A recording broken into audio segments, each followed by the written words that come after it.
Hi hello and welcome to my channel Chingushri. వాక్కాయతో అన్ని specials చేసి చూపిద్దాం అనుకుంటున్నాను. సో నేను ఈరోజు వాక్కాయ పులిహోర చేస్తున్నాను అనమాట. ముందుగా అయితే ఎండుమిర్చి వేసుకొని, నేను మీకు ఇందాక వీడియోలో చూపించాను కదా, నేను వాక్కాయలు తురుముకున్నాను. మీరు తురుముకోవటం కష్టం అనుకుంటే మిక్సీ కూడా వేసుకోవచ్చు. నేను ఎందుకు తురుముకున్నానంటే అందులో విత్తనాలు ఉంటాయి కదా, ఇవి అగురుంటాయి అన్నమాట. అందుకని నేను ఆ విత్తనాలు తీసేయడం కోసం తురుముకున్నాను. ముందు ఎండుమిర్చి వేగిన తర్వాత మనం చూపించుకున్నట్లుగా తాలింపులు, వేరుశనగలు వేసుకొని వేయించుకోవాలి. ఎండుమిర్చి కూడా అన్నీ కలిపి వేసుకున్నాను.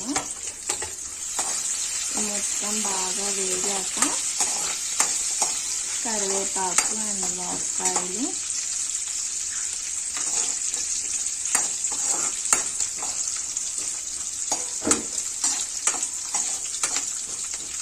నా వీడియోస్ ఏమన్నా ప్రాపర్గా అనిపించకపోతే చెప్పండి. ఏమన్నా సర్చ్ చేసుకోవాల్సినవి ఉంటే సర్చ్ చేసుకుంటాను నేను. ఎందుకంటే ఛానల్ కొత్తగా స్టార్ట్ చేశాను కదా, నాకు అన్నీ తెలియకపోవచ్చు. ఏమన్నా పొరపాట్లు ఉంటే చెప్పండి.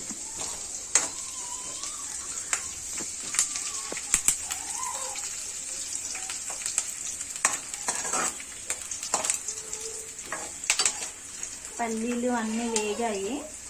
నేను ఇప్పుడు మనం ముందుగా తురుముకున్న వాక్కాయ వేస్తున్నాను.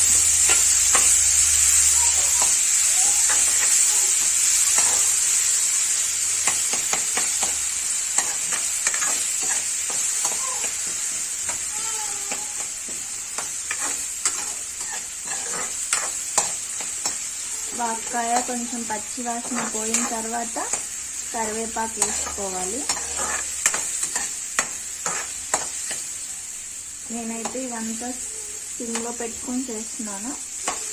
కొంచెం మంట తక్కువైంది అనుకున్నప్పుడు హై ఫ్లేమ్లో పెట్టుకుంటున్నాను.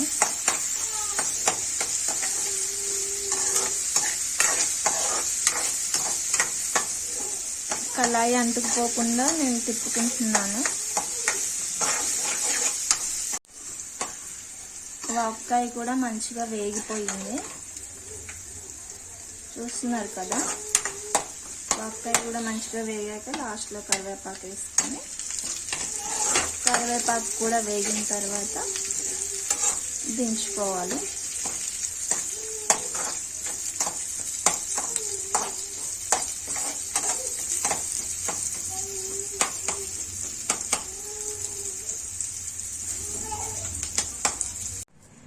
మనం మామూలుగా పులిహోరకి పట్టించుకుంటాం కదా పసుపు అను ఉప్పు, నేను సేమ్ అలానే పట్టించుకున్నాను.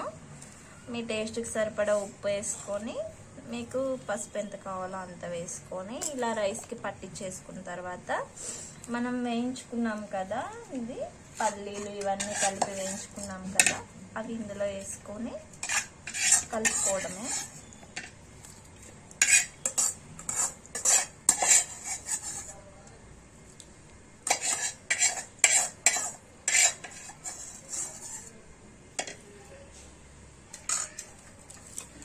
వాక్కాయలు మీకు పులుపును తగ్గట్టుగా వేసుకోండి. ఎందుకంటే ఒక్కోసారి కొన్ని వేసుకున్నా కానీ పులుపు ఎక్కువ అవుతాయి, చూసుకొని వేసుకోవాలి.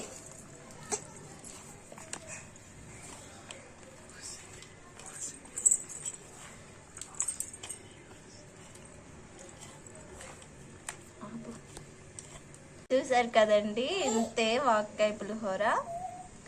ట్రై చేసి చూడండి, చాలా టేస్టీగా ఉంటుంది. Thank you for watching.